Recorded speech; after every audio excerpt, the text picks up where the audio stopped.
Assalamualaikum warahmatullahi wabarakatuh. Kami dari kelompok 11 akan menjelaskan materi mengenai pelaksanaan hukum di Indonesia. Pelaksanaan hukum merujuk pada proses penerapan dan penegakan norma-norma hukum yang telah ditetapkan dalam peraturan perundang-undangan.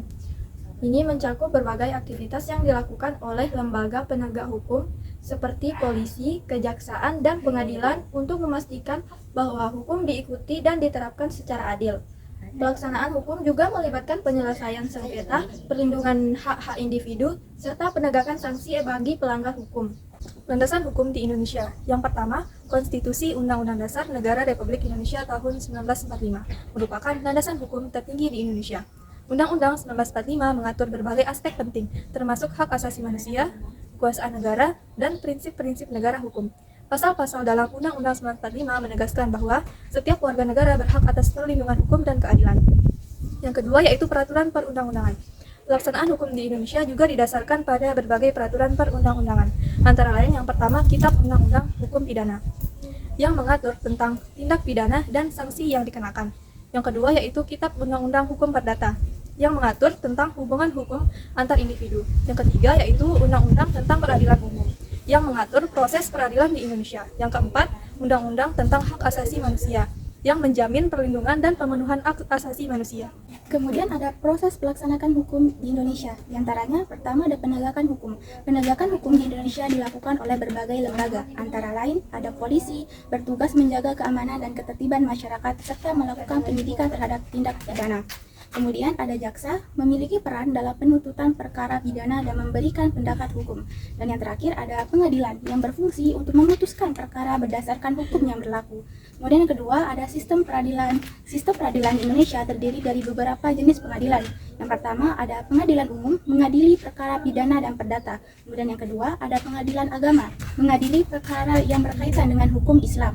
Kemudian yang ketiga adalah mengadili militer, mengadili perkara yang melibatkan anggota militer dan pelanggaran hukum yang dilakukan dalam konteks militer. Kemudian yang keempat ada Mahkamah Agung sebagai pengadil tertinggi. Mahkamah Agung berfungsi untuk mengawasi dan mengadili perkara kasasi serta memberikan putusan yang bersifat final dan mengikat. Tantangan dalam pelaksanaan hukum di Indonesia. Yang pertama, korupsi. Korupsi merupakan salah satu tantangan terbesar dalam pelaksanaan hukum di Indonesia. Praktik korupsi dapat menghambat proses penegakan hukum, merusak kepercayaan publik terhadap lembaga hukum, dan mengurangi efektivitas kebijakan pemerintah. Berbagai upaya telah dilakukan untuk memberantas korupsi, termasuk pembentukan Komisi Pemberantasan Korupsi atau KPK dan peningkatan transparansi dalam pengelolaan anggaran. 2. Ketidakadilan sosial. Ketidakadilan sosial juga menjadi tantangan dalam pelaksanaan hukum. Banyak masyarakat yang tidak memiliki akses yang sama terhadap keadilan, terutama kelompok marginal dan kurang mampu. Hal ini menuntut perlunya reformasi dalam sistem peradilan agar lebih inklusif dan responsif terhadap kebutuhan masyarakat. Ketiga, kualitas sumber daya manusia. Kualitas sumber daya manusia yang terlibat dalam penegakan hukum seperti polisi, jaksa, dan hakim juga menjadi faktor penting. Kurangnya pelatihan dan pendidikan yang memadai dapat mengakibatkan rendahnya profesionalisme dan integritas dalam penegakan hukum. Oleh karena itu, peningkatan kapasitas dan pelatihan bagi aparat penegak hukum sangat diperlukan.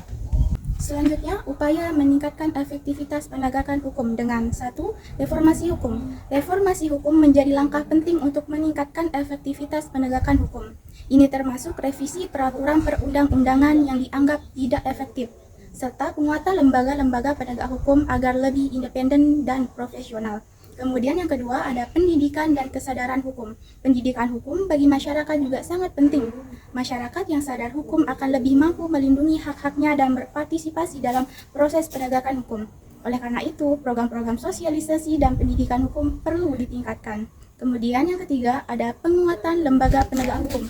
Penguatan lembaga penegak hukum seperti polisi, kejaksaan, dan pengadilan sangat penting untuk meningkatkan kepercayaan publik terhadap sistem hukum. Yang keempat yaitu kerjasama antar lembaga.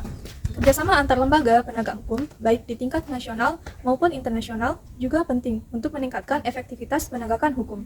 Ini dapat mencakup pertukaran informasi, pelatihan bersama, dan kolaborasi dalam penyelidikan kasus-kasus yang kompleks.